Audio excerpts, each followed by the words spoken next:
ആകയാൽ ഞങ്ങൾ എല്ലായ്പ്പോഴും ധൈര്യപ്പെട്ടും ശരീരത്തിൽ വസിക്കുമ്പോഴൊക്കെയും കർത്താവിനോടകന്ന് പരദേശികളായിരിക്കുന്നു എന്ന് അറിയുന്നു. കാഴ്ചയാലല്ല, വിശ്വാസത്താലത്രേ ഞങ്ങൾ നടക്കുന്നത്. 2 കൊരിന്ത്യർ 5-ാം അധ്യായം 6-7 വാക്യങ്ങൾ. വിശ്വാസം എന്നത് അദൃശ്യ കാര്യങ്ങളെ ആത്മീയ നേത്രങ്ങളാൽ ദർശിക്കുന്നതാണ്. വിശ്വാസത്തിൻ്റെ അടിസ്ഥാനം ദൈവിക വാഗ്ദത്തങ്ങളാണ്. ഒരിക്കലൊരു ബാലൻ പട്ടം പറപ്പിച്ചുകൊണ്ടിരുന്നു.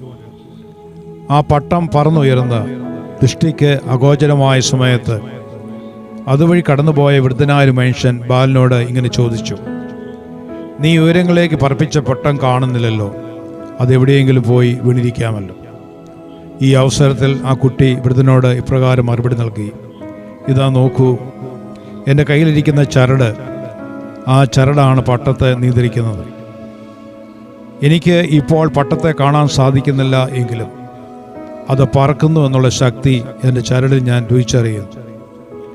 മാനുഷിക നയനങ്ങൾക്ക് പട്ടം അദൃശ്യമാണെങ്കിലും ഇപ്പോൾ അത് എവിടെയെന്നും അതിൻ്റെ ഗതി എങ്ങോട്ടെന്നും എനിക്ക് നല്ല നിശ്ചയമുണ്ട്. ഇതുപോലെ ദൈവത്തിൽ വിശ്വാസം അർപ്പിച്ചിരിക്കുന്ന ഒരു ദൈവദലിൻ്റെ എല്ലാ കാര്യങ്ങളും നിയന്ത്രിക്കുന്നത് സർവശക്തനായ ദൈവമെന്ന് വിശ്വാസത്താൽ അറിയുന്നു. അപ്പോസ്തലനായ പൗലോസ് രേഖപ്പെടുത്തുന്നത് ഇപ്രകാരമാണ്: ഞാൻ ആരെ വിശ്വസിച്ചിരിക്കുന്നു എന്നറിയുന്നു, അവൻ എൻ്റെ ഉപനദി ആ ദിവസം വരെ സൂക്ഷിപ്പാൻ ശക്തനെന്ന് ഉറച്ചുമിരിക്കുന്നു. 2 തിമോത്തിയോസ് 1:12 വാക്യം. അനേക പരീക്ഷണ ഘട്ടങ്ങൾ കൂടിയാണ് അപ്പോസ്തലനായ പൗലോസ് കടന്നുപോയത്. സുവിശേഷത്തിൻ്റെ പ്രവൃത്തി നിമിത്തം പല പീഡകൾ കൂടി കടന്നുപോയി. എന്നാലും വിശ്വാസ നായകനായ ദൈവത്തിൽ ആശ്രയം വെച്ചപ്പോൾ അതിൻ്റെ എല്ലാ നടുവിൽ തനിക്ക് ഉറപ്പുള്ള ഒരു വിശ്വാസം ലഭിപ്പാനും ദൈവത്തിനു വേണ്ടി പ്രവർത്തിപ്പാനും ഇടയായി. ഇതുവരെ കണ്ടിട്ടില്ലാത്ത കാര്യങ്ങൾക്കായി കാംക്ഷിക്കുന്നത് വിശ്വാസത്താലാണ്. വിശ്വാസത്തിൻ്റെ ആത്യന്തിക ഫലം പ്രത്യാശയാണ്.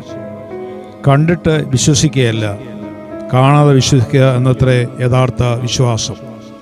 ദൈവത്തെ ആരും ഒരു നാളും കണ്ടിട്ടില്ല, എന്നാൽ ദൈവമുണ്ട് എന്ന് നാം വിശ്വസിക്കുന്നു. ഈ പ്രപഞ്ചം ശിക്ഷിച്ചതിന് ദിസാക്ഷികൾ ആരുമില്ല എങ്കിലും ദൈവത്തിൻ്റെ വചനത്താൽ സൃഷ്ടിക്കപ്പെട്ടുവെന്ന് വിശ്വാസത്താൽ നാം അറിയുന്നു.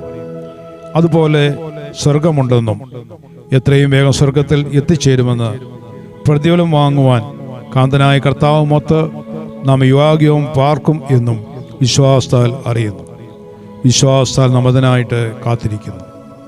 സ്വന്തം കഴിവുകളിൽ ആശ്രയിക്കാതെ രക്ഷയ്ക്ക് വേണ്ടി ക്രിസ്തുവിൽ പൂർണ്ണമായി ആശ്രയിക്കുന്ന അനുഭവമാണ് വിശ്വാസം.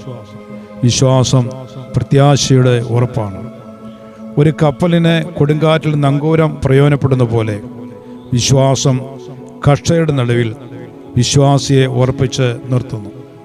ആ പ്രത്യാശ സ്വർഗത്തിൽ ഉറപ്പിച്ചിരിക്കുന്നതിനാൽ ലോകം കീഴ്മേലും മറിഞ്ഞാലും വിശ്വാസക്കപ്പൽ തകരുകയില്ല.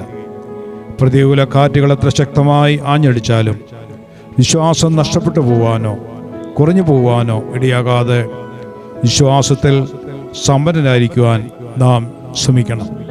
ശിഷ്യന്മാർ കർത്താവിനോട് പ്രാർത്ഥിച്ച പോലെ വിശ്വാസം വർദ്ധിപ്പിച്ചു തരുവാൻ നമുക്ക് പ്രാർത്ഥിക്കാം. വിശ്വാസത്തിൻ്റെ നായകനായ കർത്താവിൽ ആശ്രയിക്കാം. നമ്മെ അന്ത്യത്തോളം നടത്തി പരിപാലിപ്പാൻ അവിടുന്ന് വിശ്വസ്തനാണ്. ഈ ലോകത്തിലെ അനേക പ്രതികൂല കാറ്റുകൾ നമ്മെ തകർക്കുവാൻ ശ്രമിക്കുമ്പോൾ നമ്മുടെ വിശ്വാസ നായകൻ അരികെയുണ്ടെന്ന് മനസ്സിലാക്കി ദൈവത്തിൽ ആശ്രയം വയ്ക്കുമ്പോൾ ഉറച്ച വിശ്വാസത്തോടെ പ്രത്യാശയോടെ നമ്മുടെ ആത്മീയ ജീവിതം നയിക്കാൻ ഇടയായിട്ട് തീരും.